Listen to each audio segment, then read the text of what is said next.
Je demande à chacun de bien vouloir se présenter et notamment au président peut-être des laboratoires Bio-Pyrénées, afin déjà qu'en quelques mots vous nous présentiez les laboratoires Bio-Pyrénées. Bien sûr, bonsoir à tous. Alors, je m'appelle Steven Sang, je suis médecin biologiste, je suis président des laboratoires Bio-Pyrénées. Donc il y a 11 médecins, 11 biologistes qui travaillent dans notre structure, 120 salariés. Nous avons 10 sites et nous travaillons effectivement avec toute l'hospitalisation privée de Pau, les cliniques de Navarre, Marzé, Arécy, Princesse notamment. Et nous assurons bien évidemment toutes les urgences inhérentes à ces établissements.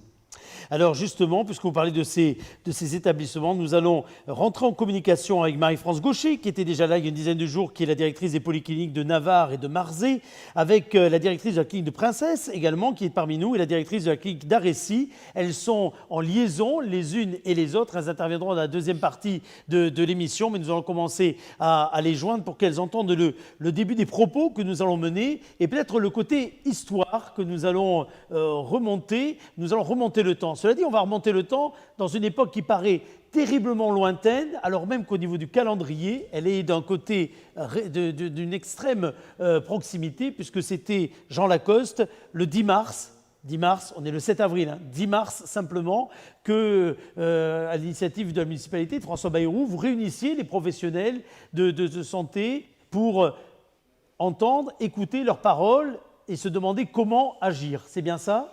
Absolument, le temps a passé très vite. Bonjour Eric, merci de nous accueillir. Effectivement, le 10 mars, à l'initiative du maire de Pau, François Bayrou, nous avons invité ici l'ensemble des professionnels de santé de terrain, médecins, infirmières, laboratoires, pharmaciens, parce que le maire souhaitait entendre leurs paroles pour mieux préparer la crise qui s'annonçait. Ensuite, cette réunion a eu lieu, chacun a pu s'exprimer, et un élément a tout de suite émergé de cette réunion, et cet élément mettait en relief, qu'il s'agisse des médecins hospitaliers qui le remarquaient, mais les médecins de ville et les biologistes, cet élément mettait en relief la faiblesse que nous avions en termes de tests. Je veux rappeler ici qu'il y a un mois, donc, le 10 mars, les tests que l'on pouvait faire, les fameux tests PCR sur lesquels nos amis biologistes reviendront tout à l'heure, ces tests qui permettent de détecter si une personne est contaminée ou souffrante du virus, de la maladie, ces tests se faisaient en quantité extrêmement limitée, à l'initiative des médecins hospitaliers, urgentistes, infectiologues, réanimateurs, très peu à l'initiative des médecins de ville, et ces tests étaient ensuite acheminés à Bordeaux où ils étaient traités et les résultats revenaient en général 24 à 48 heures après. Donc le lendemain de cette réunion, pendant laquelle François Bayrou a écouté avec beaucoup d'attention les remontées du terrain, les médecins du laboratoire Bio-Pyrénées qui sont ici, le docteur Lacrampe, le docteur Sens et le docteur Regas sont venus nous rencontrer en nous disant qu'effectivement il y avait une urgence à traiter cette question.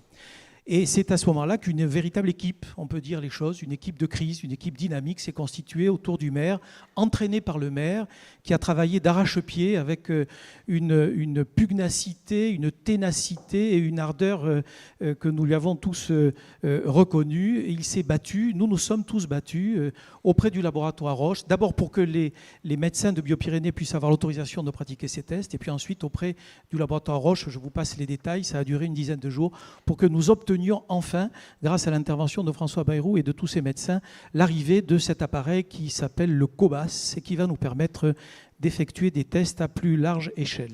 Alors on va avoir une démonstration dans quelques instants, juste pour que les choses soient bien claires, et notamment pour les non-initiés. Le laboratoire Roche, pourquoi ce choix? C'est qui le laboratoire Roche? Alors ça, je pense qu'il vaut mieux que vous laissiez la parole à nos amis biologistes. Effectivement, il y a peu d'acteurs de qualité sur des dépistages de grande ampleur. Effectivement, Roche est l'un des laboratoires capables de produire, d'avoir des automates de grande cadence. Ce ne sont pas les seuls, mais en l'occurrence, sur le marché actuellement en France, dans la mesure où la crise a nécessité l'envoi de la plupart des automates en Chine et en Corée en début d'année, nous avions peu de latitude pour trouver d'autres fournisseurs.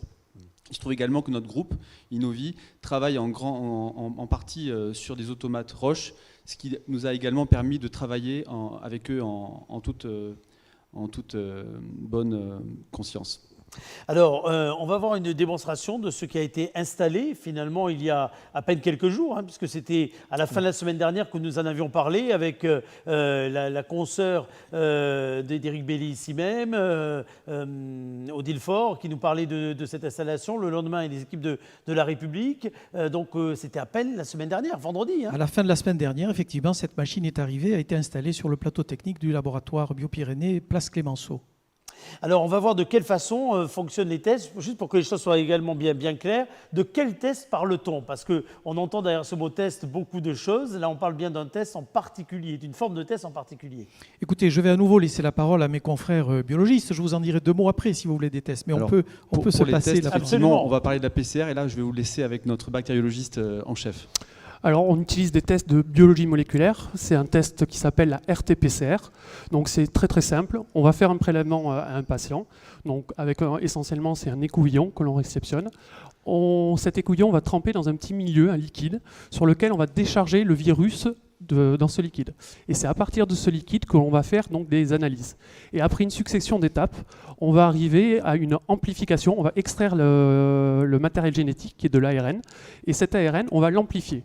Si dans le prélèvement, on a de l'ARN du coronavirus, on va rendre un test positif. Si le coronavirus n'est pas présent dans le petit milieu de transport, on va rendre un résultat négatif. Alors, avant qu'on vous interroge sur toutes les questions qu'il y a derrière, hein, c'est-à-dire combien de tests sont véritablement réalisables par jour, aujourd'hui, puis ensuite, à qui faut-il destiner ces tests, à qui sont-ils aujourd'hui destinés, etc. Vous nous avez envoyé il y a un peu moins d'une heure. Vous nous avez envoyé un document que vous avez réalisé, vidéo. Je vous propose de le diffuser maintenant parce qu'il va permettre aux uns et aux autres, et pour nous de façon très instructive d'ailleurs, parce qu'on va le découvrir en même temps que vous, de découvrir de quelle façon aujourd'hui fonctionne ce drive et ces tests. Regardez. On a ouvert le drive le 30 mars. C'est une initiative du laboratoire Bio-Pyrénées en collaboration avec les cliniques de Navarre, Marzé, Arécy et Princesse et avec l'aide de la ville de Pau. Il y a 2 indications qui sont retenues actuellement. La première, c'est pour les personnels soignants symptomatiques et la deuxième, c'est les patients symptomatiques avec des comorbidités qui sont adressées soit par les centres médicaux avancés, soit directement par le 15. Le patient va faire une demande de rendez-vous à l'avance et nous, on va programmer les rendez-vous au drive toutes les 5 minutes. Une fois que le patient a son rendez-vous, il va venir au drive dans sa voiture, on lui demande de rester dans sa voiture et de porter un masque si on a à sa disposition. Les infirmières vont pouvoir ensuite faire le prélèvement. Ce sont des infirmières volontaires qui viennent à la fois du laboratoire mais aussi des différentes cliniques. Elles fonctionnent en binôme, il y a une infirmière qui va faire le prélèvement en enfonçant un écouvillon dans la narine du patient. Et l'autre infirmière qui reste propre, qui va préparer le matériel et qui va récupérer dans la poche l'écouvillon qui aura été désinfecté par l'infirmière qui fait le prélèvement. Merci vraiment pour ces images qui nous permettent de mieux comprendre de quoi il s'agit. Nous aurons tout à l'heure avec les directrices de cliniques des questions à leur poser sur la façon dont elles ont mis à disposition les infirmières dont vous parlez dans la vidéo. Mais Éric, je voudrais tout d'abord savoir tout simplement qui peut passer ces tests, dans quelles conditions. Et combien de personnes a-t-on testé depuis le début de la campagne, depuis la semaine dernière? On va allumer votre micro. Je vais demander à la régie de bien vouloir allumer le micro. Merci, allez-y. C'est bon, parfait. Il y a plusieurs questions dans votre question. Alors, je vais répondre à la première des questions. Votre question, c'est quelles sont les indications, qui peut accéder à ce système-là. On est dans un dispositif, en fait, qui est un dispositif médical et qui est encadré. On a réussi à se mettre autour d'une table. On en reparlera probablement avec Jean Lacoste tout à l'heure. On a eu des échanges quotidiens là, depuis un mois avec la ville de Pau, avec nos partenaires cliniques, avec l'hôpital de Pau, le centre 15, l'ARS. Et donc, effectivement, les circuits sont très cadrés. Donc, en gros, les voies d'accès, elles sont les suivantes. Le centre 15 régule les appels des patients symptomatiques qui appellent les urgences.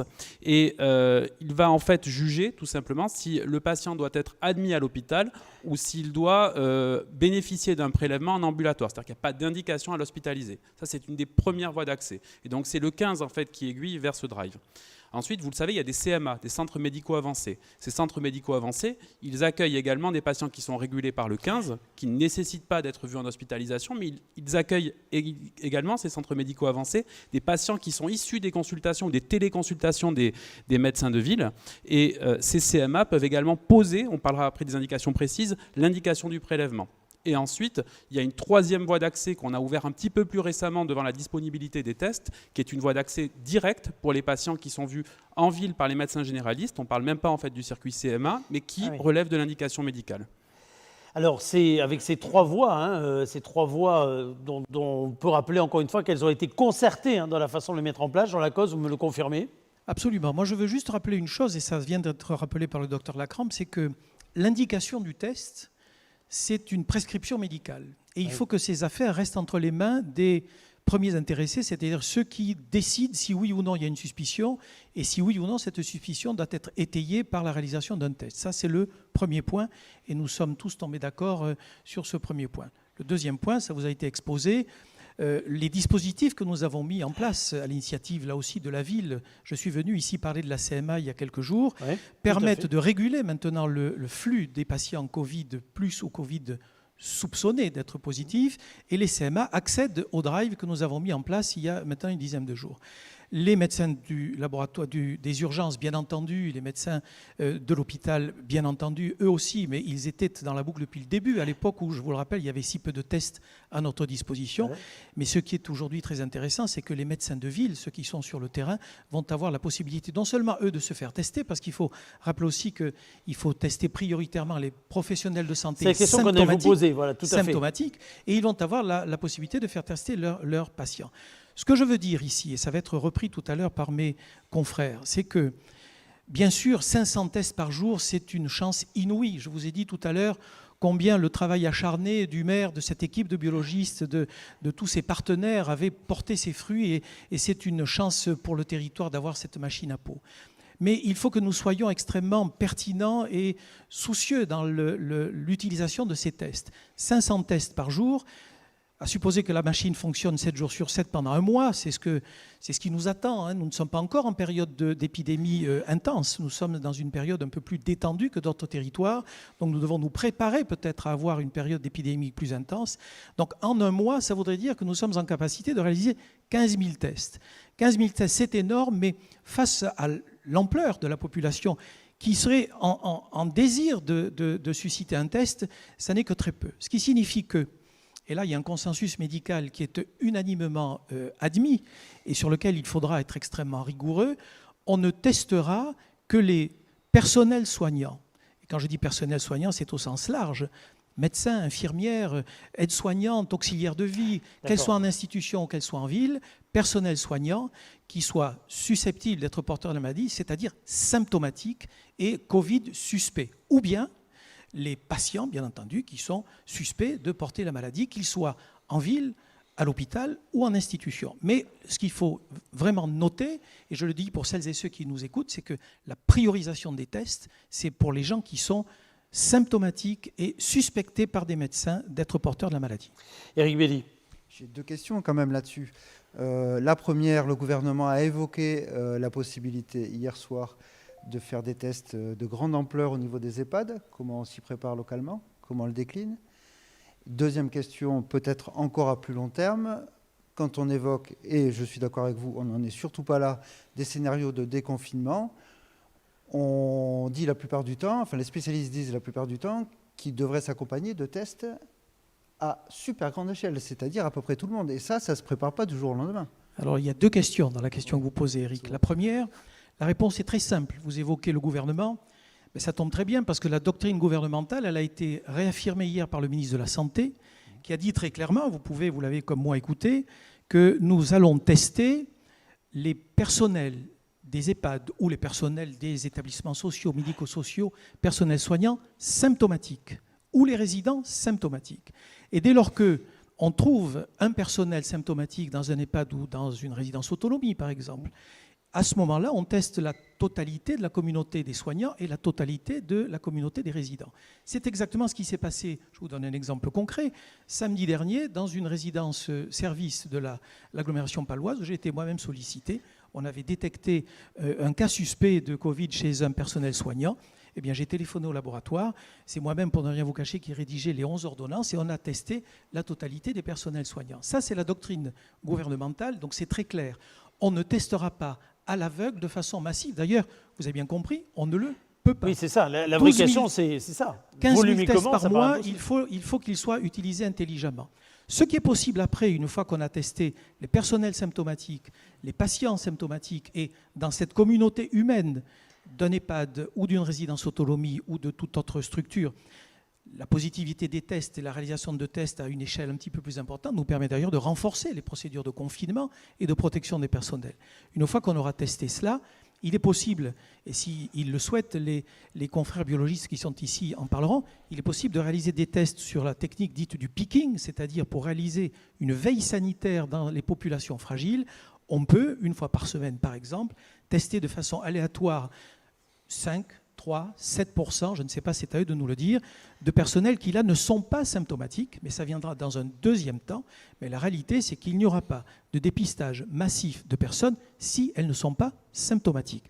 Et pour la seconde question que vous évoquez, le sorti du confinement, là, il faudra évoquer d'autres tests qui sont les tests sérologiques. De toute façon, on ne parle pas qui du sont même. les tests sérologiques, Voilà. mais on C'est reviendra vous en parler si vous voulez, parce que nous sommes en train déjà d'y réfléchir. Voilà, et de nous y parce que préparer. quand je vous posais la question tout à l'heure, c'est sur de quel type de test nous parlions, c'est pour bien faire la part des choses justement entre les uns et les autres, et au travers de la réponse que vous avez apportée à la Ceci question. est très important, On voit bien Eric. qu'on ne parle pas des mêmes tests. Voilà. Il est très important aujourd'hui parler des tests qui permettent de détecter les patients malades ou les soignants malades. Et il est très important aussi de souligner le fait qu'il ne faut pas nourrir d'espoir qui ne pourrait pas être suivi des faits. Nous ne pourrons pas tester avec ce test par PCR la totalité de la population. Nous testerons selon les directives gouvernementales qui ont été encore réaffirmées aujourd'hui par le ministre et l'Académie de médecine, les personnels soignants symptomatiques, suspects, et les résidents ou les malades symptomatiques et suspects. Messieurs, vous vouliez ajouter? Oui, en ce qui concerne le déconfinement, il est bien évident que s'il faut tester tout le monde, nous ne sortirons pas du déconfinement avant la fin de l'année. Ouais. Donc il va falloir trouver des solutions alternatives.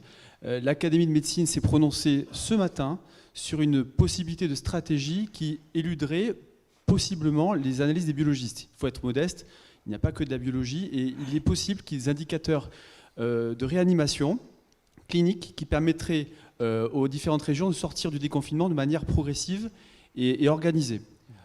Toujours est-il que les biologistes, la biologie permet différents types d'analyses. Vous avez le dépistage par PCR, ce que nous faisons actuellement, qui permet de voir si le patient est positif ou négatif à un instant T. Il y a d'autres stratégies qui vont bientôt arriver. D'ailleurs, dans un instant T, cet instant T dure combien de temps?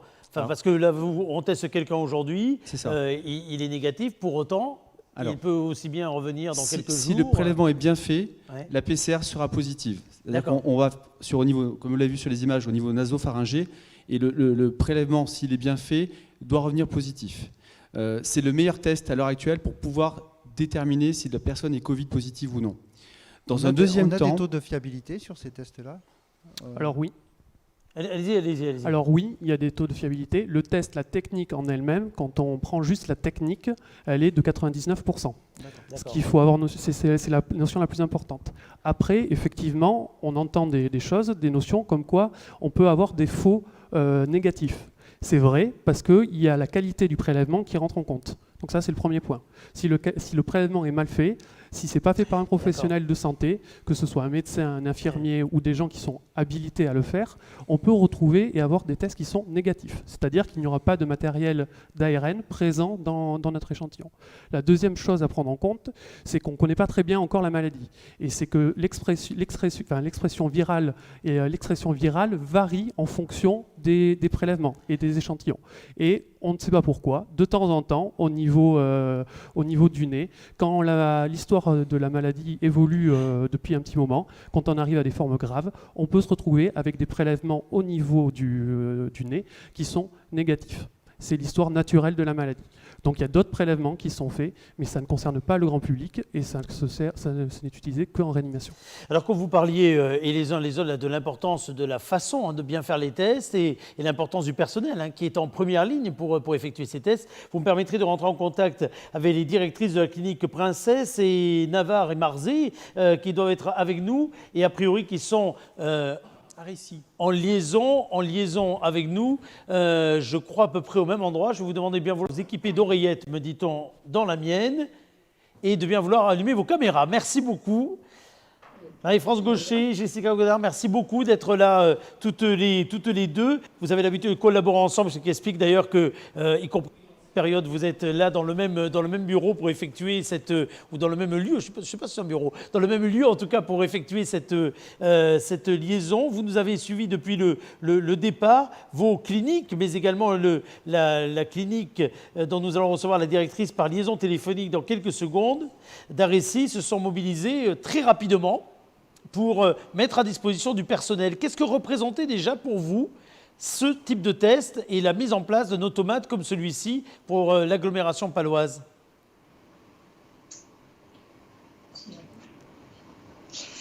Bonjour, du coup, ça permettait surtout d'avoir un accès plus rapide au diagnostic pour l'ensemble des Béarnais.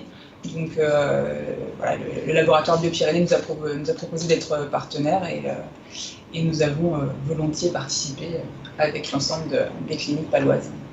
Concrètement, ça veut dire que vous avez mis combien de personnes à disposition et de quelle façon ça a pu être pris en compte par rapport aussi aux obligations de vos cliniques et à ce qui a été mis en place au niveau de la filière, on le disait, également pour accueillir les malades, etc., dans vos établissements et les répartir. Marie-France Gaucher. Alors, effectivement, c'est pour la polyclinique de Navarre surtout où on nous avait donc demandé depuis le 13 mars d'arrêter l'activité chirurgicale programmée. Donc, comme vous pouvez l'imaginer, donc on a du personnel qu'on a pu mettre à disposition sur la base du volontariat, bien sûr. Donc, les infirmières qui travaillent en chirurgie ambulatoire, on en a 3 qui se sont donc portées volontaires pour participer à ce projet du laboratoire, de la mairie et de l'hôpital en collaboration avec tout le monde. Et donc aujourd'hui, on a 3 infirmières qui ont été formées d'abord par le laboratoire, parce que comme vous l'avez dit tout à l'heure, c'est vrai qu'il faut une formation pour bien prélever, pour que le prélèvement soit efficace. Et donc, on a une infirmière qui va tous les matins, pendant 3 heures, participer au prélèvement sur ce drive. Vous avez quel retour vous avez pu échanger avec ces infirmières sur la façon dont ça se passait? Je posais la même question tout à l'heure aux biologistes qui sont parmi nous. Vous avez des premiers retours de leur part? Alors, pour ce qui concerne les infirmières, oui, on a des retours au quotidien. Donc c'est vrai que c'est une forme de participation. Ce qu'on disait aussi il y a quelques temps, c'est que ça redonne du sens. Quelque part, elles ont l'impression de participer, puisque aujourd'hui, l'activité chirurgicale a beaucoup baissé. Donc, c'est vrai qu'elles participent quelque part à participer, à détecter, à dépister, parce qu'on a parlé des patients à risque, mais aussi du personnel soignant. Et c'est vrai que de dépister à grande échelle, le souhait qu'on a tous, c'est déjà de pouvoir dépister tous les personnels soignants qui travaillent dans les structures médico-sociales et sanitaires. Absolument, et l'importance évidemment que cela revêt. L'importance, on le redit, techniquement, c'est primordial d'avoir évidemment une qualité du prélèvement. Et là, on va parler tout à l'heure de la qualité des tests, les machines, pour tester, pour arriver au résultat. Mais le premier geste, ça reste un geste de l'homme, ou en l'occurrence de la femme. Complètement. L'intérêt de travailler avec ces cliniques, avec ces directrices qui répondent toujours présentes, je tiens à le préciser, c'est d'avoir justement pu former ce personnel, non seulement pour aider le drive, mais également pour avoir des prélèvements de qualité sur les établissements privés eux-mêmes. C'est-à-dire que désormais, depuis une semaine, nous avons des préleveurs de qualité qui peuvent le faire de manière efficace donc sur Marzé, sur Navarre, sur Arecy, sur Princesse. Et ça, c'est aussi le gage pour nous d'avoir des analyses qui reviendront de qualité quoi qu'il arrive. Alors, nous sommes en ligne également avec Sabine Morali, qui est la directrice de la clinique d'Arecy, mais en liaison téléphonique. Son visage, je crois, va apparaître sur l'écran parce qu'il est en photo, mais simplement en photo. Par contre, sa voix, elle est bien totalement en direct. Bonsoir, Madame Morali. Bonsoir. Merci d'être avec nous en liaison. Même question, cela dit, pour la clinique d'Arécy. Qu'est-ce qu'a représenté, je dirais, la mobilisation et le fait d'avoir du personnel, des infirmiers, infirmières peut-être, qui partent en première ligne sur cette logique du test et de ce point avancé qui est géographiquement bien loin, physiquement, de la clinique, même si elle est dans le même territoire? Donc déjà, nous, on s'implique effectivement à travers ce dispositif puisque Biopyrénées est notre laboratoire et on a la chance de l'avoir sur l'établissement. Nos infirmières et un de nos praticiens a été formé sur site par Biopyrénées et nous a permis d'être complètement autonomes pour faire ces tests sur l'établissement puisque nous avons lancé une grande campagne de formation et je crois avoir compris que le docteur Sens s'était exprimé en ce sens. Donc on a apporté notre soutien, ou en tout cas notre premier soutien comme tel, c'est-à-dire que nos personnels sont autonomes, permettant au laboratoire de réagir en première intention suite à ces tests. Et ensuite, dès qu'ils seront en difficulté sur ce drive pour le faire fonctionner, on est bien évidemment là pour les aider en termes de personnel infirmier qui devrait être formé pour tous très rapidement.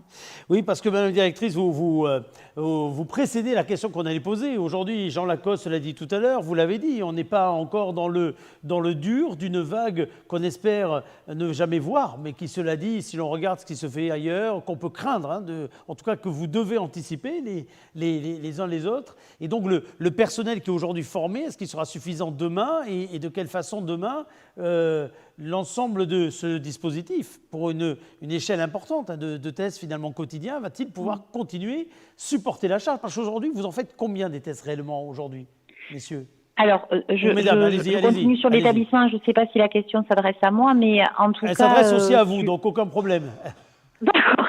Sur Arécy, en tout cas, on a ouvert aujourd'hui une filière qui s'inscrit complètement dans la filière de soins du Covid sur l'agglomération, puisque nous venons de mettre à disposition nos lits de SSR cardio et pneumo pour ouvrir un service de SSR post-Covid en lien avec des interventions et des hospitalisations en médecine et en réa, notamment dans les centres hospitaliers d'Orthez, Pau et Oloron.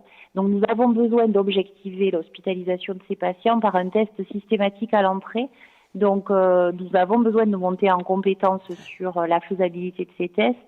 Et c'est bien pour ça que plus le temps va avancer et plus nos personnels doivent absolument être formés, à la fois pour prévenir cette vague hypothétique qui arriverait et à la fois pour être prêts aujourd'hui à l'accueil de nos patients sur lequel on a une zone d'incertitude sur s'ils sont porteurs encore du Covid ou non. Mais même question sur la montée en puissance pour les directrices donc de Navarre, Marzé et Princesse qui sont là toutes les deux. Cette anticipation nécessaire, vous la voyez comment? Vous l'anticipez de quelle façon d'ores et déjà chez vous? Bon, pour la clinique Princesse, du coup, les équipes sont formées et sont prêtes à accueillir les patients. Donc la clinique Princesse n'a pas été identifiée directement pour accueillir des patients Covid. Simplement pour du coup accueillir les patients de médecine de l'hôpital. Oui, c'est vrai, dans la répartition, c'est vrai, tout à fait. Voilà. Les équipes sont formées et c'est vrai qu'aujourd'hui, comme l'ensemble des établissements, l'activité est assez calme et heureusement. On est prêts, les équipes sont prêtes et on s'est quand même très bien organisé avec l'ensemble des établissements du territoire, chacun a son rôle, chacun ses missions. Et Marie-France Gaucher nous le disait la semaine dernière en étant ici sur ce plateau de son côté. Mais là, je parlais spécifiquement de la montée en puissance par rapport aussi aux tests et donc au personnel qu'il allait falloir pour effectuer ces tests. Donc je demandais de combien aujourd'hui, à combien tourner, entre guillemets, je ne sais pas si c'est le bon terme, je ne pense vraiment pas d'ailleurs, mais le volume de tests. Et puis comment vous vous prépariez à une montée en puissance qu'il pourrait y avoir? Alors, je vais revenir un peu en arrière. Jusqu'à présent, on avait un automate qui s'appelait le BD-Max et sur lequel on a eu de grosses difficultés d'approvisionnement. C'est-à-dire qu'on pouvait avoir des jours où on en faisait 0 parce qu'on n'avait pas de réactif, jusqu'à des jours où on pouvait en faire une centaine par jour. Ça, c'est le premier point. Donc, voyant les difficultés qu'on avait à obtenir des réactifs, en mettant la pression, parce que j'ai mes fournisseurs tous les matins, c'est la première chose que je fais en me levant, c'est que j'appelle mes fournisseurs pour savoir et pour les faire accélérer et essayer d'obtenir des réactifs tous les matins. Juste pour qu'on comprenne bien, Oui. un fournisseur, lorsque vous en parlez, c'est qui concrètement? Qui fournit ces réactifs? Ils C'est viennent des d'où? sociétés en général internationales qui Ouais. ont des reins assez solides, qui ont des filiales dans tous les pays et qui donnent et qui nous fournissent les réactifs qui nous servent à faire notre technique. D'accord. Donc ces sociétés, celle jusqu'avec laquelle on travaillait jusqu'à présent s'appelle BD, et donc c'est une société américaine. Et donc on n'était pas content vraiment suffisamment de leurs prestations, et ils avaient des difficultés à nous apporter des réactifs. Donc on a pris une décision il y a maintenant presque 2 semaines de chercher un autre fournisseur qui s'appelle donc Roche, qui nous permet d'avoir une meilleure visibilité sur la technique et sur la réalisation des différents tests. Donc à l'heure actuelle, aujourd'hui, par exemple je vous parle d'aujourd'hui, on va faire 150 tests aujourd'hui. Demain on prévoit aussi de faire 150 tests. On va monter en puissance. Ce qu'il faut rappeler aussi, c'est qu'on a un nouvel automate, donc il faut tester ce nouvel automate, c'est ce qu'on a fait tout ce week-end, mais c'est surtout que nos filles, nos techniciennes, ont besoin de se familiariser avec cet automate. Et il faut leur laisser un peu de temps parce que c'est une nouvelle technologie. Et donc là, elles sont en cours de formation jusqu'à le milieu de cette semaine et probablement la fin de cette semaine. Donc on va monter en puissance. Vous nous avez envoyé 2 photos, d'ailleurs ça nous permet de voir, elles vont apparaître à l'écran, je demandais à la régie. Vous avez 2 photos, je crois. Alors, voyons, il faut que vous me les commentiez parce que moi, malheureusement, à part les faire afficher à l'écran... On commence par la dernière photo, en fait. Alors, si vous voulez, je vous mets celle-ci. Est-ce que ça vous va mieux? Allez, ça, parfait. c'est l'automate qui permet donc d'extraire de notre échantillon, du liquide qui est contenu dans l'échantillon primaire. De ce liquide, on va extraire l'ARN pour après passer sur le deuxième automate qui permet de faire une amplification. C'est-à-dire que l'on va multiplier le matériel génétique et si donc l'échantillon est positif, on va avoir un signal. Sur l'écran, on a des courbes à droite qui permettent de montrer que l'échantillon est positif et qu'il y a bien quelque chose dans le prélèvement. Et ça prend? Alors, toutes ces étapes mises bout à bout, sur le premier automate, on peut extraire 96 échantillons en 1 heure. Mais il y a toute une étape de préparation en aval qui peut prendre au moins une bonne heure à 1 heure et demie. Et après, sur cet automate, on peut avoir une réaction en 1 heure, 1 heure et demie à 2 heures pour aussi 96 échantillons. Je peux vous poser 2-3 questions qui arrivent, mais qui, à mon avis, coulent sous le sens. Un automate comme ça, concrètement, combien ça vaut? Le prix est inestimable dans la période actuelle, parce que, étant donné la demande... C'est une réponse de Béarn. C'est une réponse qu'on n'aurait pas osé faire, mais non, mais... Non, mais écoutez, la biologie est un marché, oui.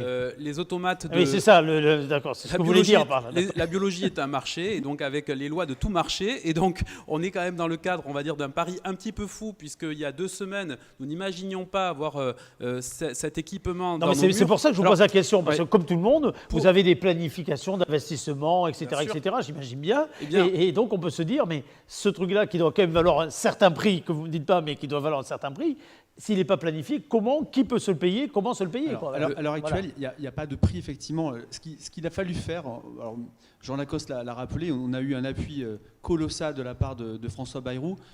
Malgré tout, il a fallu également avoir un appui important de la part de notre groupe, Innovi, dont le siège se trouve à Montpellier. Il a fallu également user des moyens les plus incroyables pour parler sur RTL et apostropher le professeur Salomon. Le docteur Lacrampe, ici même, a essayé d'interpeller le directeur de l'ARS de Bordeaux afin de faire comprendre que dans le Sud-Aquitaine, il n'y avait pas assez de ressources. Ça a été un travail de tous les instants pendant à peu près 10 jours. 10 jours, nuit et jour, où nous avons appelé, fait monter des dossiers en urgence, en français, en anglais, jusqu'à la DGS, pour enfin avoir finalement gain de cause et pouvoir opérer de manière efficace, efficiente sur le sud de l'Aquitaine. Mais ça n'a pas été facile du tout. Éric Belli. Je vais poser à peu près la même question, mais peut-être qu'il vous sera plus facile de répondre. Un test, dans sa globalité, ça coûte combien? On est sur de la très haute technologie. Alors, on est sur une technologie en fait qui est diffusée. Hein. On est maintenant 2 laboratoires sur l'agglo à faire ce test. Hein. C'est important de le préciser. L'hôpital est en mesure également de faire des tests, même si on continue donc une collaboration avec eux. D'ailleurs, c'est toujours intéressant d'avoir cette collaboration ville-hôpital. Et donc, ce sont des technologies qui se sont démocratisées, mais qui restent beaucoup plus chères aujourd'hui que des techniques historiques de laboratoire. Là, aujourd'hui, on parle de génome, on parle d'ADN, on parle d'ARN. On est sur quelque chose qui n'est pas entre guillemets, accessible dans tous les laboratoires. Donc c'est sûr qu'on est sur des tests qui coûtent cher, qui vont coûter cher à la collectivité, c'est évident, mais je pense que... C'est ma deuxième question. Qui paie? Le tester, la Sécu, qui paie? Alors, quelle collectivité, on pourrait dire au sens, voilà. Ouais. Aujourd'hui, depuis de mémoire le 12 mars, je crois, l'État a fait rentrer à la nomenclature des actes de biologie la PCR coronavirus, qui ne l'était pas jusqu'à maintenant. Alors qu'est-ce que c'est la nomenclature? C'est tout simplement une liste réglementaire fixée par voie de décret et qui fixe en fait tout simplement des tarifs en face d'actes. Et cette liste, elle est revue en permanence en fonction en fait des besoins sanitaires. Alors, la question aussi, on va rester dans les coûts, mais même sans me donner de chiffres, parce que c'est toujours très important. Vous parliez tout à l'heure de l'approvisionnement, qui était difficile et compliqué. Est-ce que très clairement, la valeur de ce qui est nécessaire pour faire les tests, et dont j'ai bien compris que vous bataillez tous les matins pour en avoir, etc., est-ce que cette valeur, aujourd'hui, elle vaut X et demain pourrait valoir X fois plus, parce que j'imagine que votre demande, c'est la même qu'un laboratoire qui est ailleurs, qu'en France, à l'étranger, etc. Bref, est-ce que vous êtes soumis à une loi du marché également par rapport à ces besoins indispensables pour que des tests puissent avoir lieu? Alors pour tout ce qui est la partie technique, c'est-à-dire l'analyse en elle-même, on travaille avec des entreprises depuis longue date. Donc les tarifs sont réglementés et ils nous avaient déjà fourni leurs tarifs avant. Bien entendu qu'ils n'ont pas augmenté et ce n'est pas leur intérêt d'augmenter ces tarifs-là. Par contre, il y a des consommables. Par exemple, je vais vous parler des écouvillons qui, à l'heure actuelle, servent au prélèvement et qui ont une valeur inestimable. Je ne sais pas, je ne m'en occupe pas directement, mais la valeur de l'écouvillon a pris quelques euros. Préempter les stocks d'écouvillons d'une société italienne. On a vu des images dans les journaux. D'où les questions qu'on vous pose, parce qu'on voit des choses qui paraissent incroyables. 1,5 million d'écouvillons qui ont été préemptés d'un coup par les Américains, et ça va continuer. Ils ont beaucoup d'argent, ils doublent les prix. Et donc là-dessus, on est sur un marché complètement fou. Et la prochaine pénurie qui va arriver, en dehors de celle des masques, ce sera probablement celle des écouvillons. Donc nous usons d'un maximum d'ingéniosité actuellement, comme la plupart de nos collègues biologistes en toute la France, pour essayer de trouver des systèmes que nous allons valider avec des écouvillons différents, des écouvillons secs, des écouvillons, on va dire, vétérinaires, qui pourraient faire l'affaire, afin de préparer la suite dans les semaines et les mois qui viennent. On pourrait se demander, en vous écoutant, même d'une façon beaucoup plus large, et surtout en écoutant l'actualité et en effet cette forme de concurrence que l'on voit sur certains points, est-ce qu'il y a également on a bien noté depuis le début qu'il y avait une forme de capacité à travailler ensemble dans les acteurs privés, publics, au moins de ce territoire-là, mais est-ce qu'il y a une forme de concurrence réelle ou pas? Est-ce que ça existe entre des acteurs privés, publics ailleurs? Et je vais même aller plus loin, est-ce qu'il y a une concurrence entre les territoires aujourd'hui au regard de ce que vous disiez, du risque de pénurie et des situations qui ne sont pas les mêmes sur le territoire? Là, il y a plusieurs questions. Il y a 2 questions. La première, en local, il n'y a aucune concurrence. Nous travaillons de concert avec l'hôpital de Pau, avec les biologistes de l'hôpital de Pau. Nous avons un bon contact avec eux. L'idée, c'est d'assurer les urgences et quand ils peuvent le faire, ils le font. Nous avons été en rupture il y a 2 semaines. Ils ont assuré parfaitement bien les analyses et dès que nous avons récupéré du réactif, ils étaient à un moment donné en rupture et on a pu faire les analyses qu'ils ne pouvaient pas faire. Donc là-dessus, il n'y a aucune compétition. Nous avons une mission sanitaire. Là, je suis bien placé pour en parler car je dirige également le centre FIV de Pau. C'est du privé. Nous travaillons de concert avec Madame Gaucher à la clinique de Navarre dans lequel se trouve le labo FIV. Le labo FIV concerne tous les gynécos du public, en l'occurrence Madame Pessonnier, Madame Chirol, tous les gynécos de Navarre, et nous faisons de la PMA depuis des années, depuis 30 ans. C'est une biologie interventionnelle qui n'est pas lucrative du tout, ça a un rôle sanitaire dans la région et nous faisons autant de ponctions que le CHU de Bordeaux. Donc le côté lucratif doit être oublié, le côté sanitaire existe. Le laboratoire Bio-Pyrénées, de concert avec tous les rhumatologues, gynécologues, urologues, et cancérologue de la ville, a développé il y a quelques semaines, il y a quelques mois, il y a 3 mois, la préservation de la fertilité. Nous travaillons de concert avec l'hôpital pour mettre des traitements de préservation avant traitement anticancéreux. Et là-dessus non plus, il n'y a pas de public ni de privé. Nous avons une mission sanitaire à remplir, nous la remplissons sans nous poser de questions. Et alors, entre les territoires, Jean Lacoste, votre Moi, avis? je crois que c'est une question d'engagement, Éric. Lorsque cette crise aura passé et qu'on réfléchira à la façon de la gérer ici ou là, moi je crois qu'on se retournera vers les élus de terrain. On se rendra compte que ceux qui ont tenu cette crise, ceux qui ont été aux premières lignes, ceux qui ont été 14 heures par jour en première ligne pour affronter les pénuries diverses et variées, ce sont avant tout les maires dans tous les territoires. Et c'est ce que nous avons essayé de faire ici, sous l'autorité de François Bayrou. Vous avez entendu ce qu'ont dit les biologistes tout à l'heure. C'est une équipe qui s'est constituée. Et la force de travail, de conviction, d'influence, l'acharnement du maire et des équipes autour de lui ont fait que nous avons eu la chance d'avoir ces machines, ces dispositifs pour l'ensemble du territoire. Mais cet appareil dont nous vous parlons, il est destiné à la totalité du territoire. Les 500 tests potentiels qu'on va pouvoir réaliser sur les patients suspects ou les résidents d'EHPAD ou les résidents fragiles de résidence autonomie, malades ou suspects de l'être. Parce que c'est à ça qu'il faut revenir toujours. On a bien entendu voilà. la façon dont vous insistiez sur ce point-là. Ça, c'est une dimension pour tout le territoire. Lorsque un élu s'engage, il s'engage pour tout le territoire. Moi, je suis heureux de saluer ici les directrices. J'avoue que je parlais plus largement en parlant de territoire. J'ai imaginé d'autres territoires. Ce sont des cercles concentriques. Ici, vous voyez bien que depuis le début de cette affaire, la ville est venue en aide aux cliniques en distribuant des masques, puis aux professionnels de santé, puis... Regardez ces 2 directrices de cliniques qui au sont service, là. au service infirmier à domicile. Enfin, nous n'avons pas eu besoin de discuter longtemps avec Marie-France Gauchet, avec la directrice d'Arécy, avec la directrice de Princesse pour nous mettre d'accord et nous mettre tous autour de la table. Et c'est l'effet d'entraînement des responsables des territoires. Alors, peut-être effectivement qu'il y a des territoires qui ont moins de chances que nous en avons. Et d'ailleurs, cet appareil, si je parle sous le contrôle ici des biologistes, va irradier aussi au-delà du territoire des Pyrénées-Atlantiques, puisque je crois que les Landes vont pouvoir bénéficier, l'hôpital de Mont-de-Marsan, de tests qu'on leur demandera. Éric Belli, une question supplémentaire, si vous le souhaitez, que ce soit pour nos amis directrices, dont je remercie la patience, et je salue la patience plutôt, que ce soit vous ou bien votre collègue d'Arécy, ou bien nos amis qui sont venus ici même. C'est important. Merci de prendre ce temps, c'est très important. Les images, on va revoir d'ailleurs tout à l'heure un tout petit peu le reportage que vous avez confié pour bien comprendre la façon dont se déroulent les tests, et puis pour bien comprendre et pour démystifier quelque part, mais dans le bon sens, ce qu'il peut y avoir derrière les tests. Cela dit, on n'a pas fait le tour de l'ensemble des tests qui existaient. On a parlé spécifiquement de celui-ci, mais la question que tout à l'heure Éric Belli posait sur les tests qu'il faudrait faire, qu'il faudra faire par la suite, elle reste, je pense, toujours d'actualité. Oui, c'est celle des tests sérologiques. J'ai bien compris que vous êtes, vous, élu et praticien scientifique, vous êtes vraiment là dans la réalité, dans le terrain. Après, il y a peut-être une réalité qui est plus macro. Quand vous voyez des pays, des États qui ont des doctrines différentes, des stratégies différentes, en tant que scientifique, est-ce que vous êtes sûr de la doctrine gouvernementale? Je ne sais pas si vous avez la liberté de parole.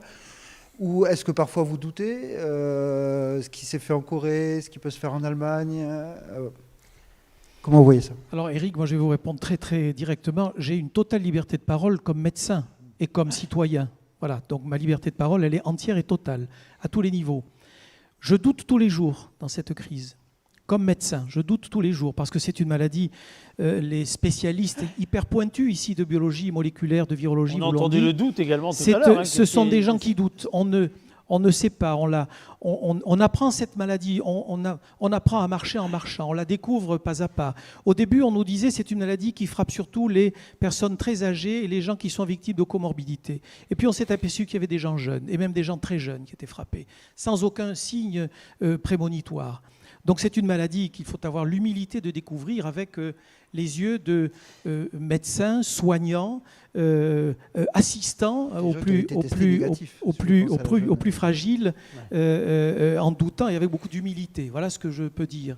Alors vous parliez des tests sérologiques tout à l'heure. Je pense qu'on aura l'occasion de revenir dans le cours de cette crise sur les tests sérologiques. Le test sérologique, c'est autre chose. Ce n'est pas le même objectif. Le test sérologique, c'est celui qu'on vous fait en faisant une prise de sang pour savoir si vous avez contracté la maladie, si vous êtes guéri et surtout si vous êtes immunisé. Et si on retrouve dans votre plasma des immunoglobulines, ça veut dire que vous êtes immunisé et que vous êtes finalement tranquille pour, à moins d'une exception, le restant de vos jours. C'est ça l'immunité. Je pense que les tests sérologiques auront une très grande utilité pour la sortie du confinement. Alors il y a beaucoup de pays qui ont théorisé là-dessus. La doctrine, il n'y en a pas une, il y en a plusieurs. Je pense qu'il faut avoir l'humilité de les regarder les unes à côté des autres. Je pense qu'il faut surtout écouter les gens qui savent, les épidémiologistes, les infectiologues. Et aujourd'hui, ce qui est sûr, c'est que nous nous mettons à travailler sur ce territoire avec toute l'équipe que vous avez devant vous sur la préparation de la sortie du confinement en pensant aux tests sérologiques. Mais ils peuvent nous en dire peut-être davantage. Messieurs? Aujourd'hui, on a communiqué avec beaucoup de parcimonie. C'est vrai que c'est la première fois qu'on s'exprime là depuis le montage de toutes ces opérations. On communique avec parcimonie, notamment parce qu'on avance avec humilité, effectivement. On découvre, comme la population, au fur et à mesure, l'avancée en fait avec l'avancée de l'épidémie, quels sont les outils, quelles sont les stratégies qu'il va falloir mettre en place. Et on les découvre parfois même au même rythme que nos dirigeants, que le gouvernement, puisqu'on suit tous l'avancée dans le même temps. Aujourd'hui, plusieurs pays ont choisi des stratégies ou prévu des stratégies de déconfinement. Et il y a plein de stratégies possibles. La sérologie est une des stratégies, mais quand on regarde ce qui est par exemple préconisé, on en a parlé tout à l'heure par l'Académie de médecine, l'Académie de médecine dit la biologie n'est pas l'alpha et l'oméga, et effectivement il y a peut-être d'autres indicateurs, peut-être que le taux d'hospitalisation, peut-être que l'incidence en fait de la maladie peut être également un très bon indicateur. Donc aujourd'hui, d'un point de vue vraiment biologique, puisque je pense que vous attendez qu'on parle de biologie, les tests de sérologie, ils sont très peu disponibles sur le territoire. Il y a plusieurs kits qui existent, plusieurs tests différents. Ils sont en train d'être éprouvés par le Centre national des références des virus grippaux et apparentés qui est à Lyon. Et donc nous sommes dans l'attente tout simplement de ces tests de performance pour nous procurer, pour mettre en place la sérologie qui sera la plus adaptée pour attester de l'immunité, puisque c'est de ça qu'on parle, d'un patient.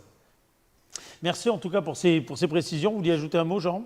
Non, je veux juste remercier l'ensemble des personnels soignants à tous les niveaux, hospitaliers, à domicile, qui sont engagés dans cette crise.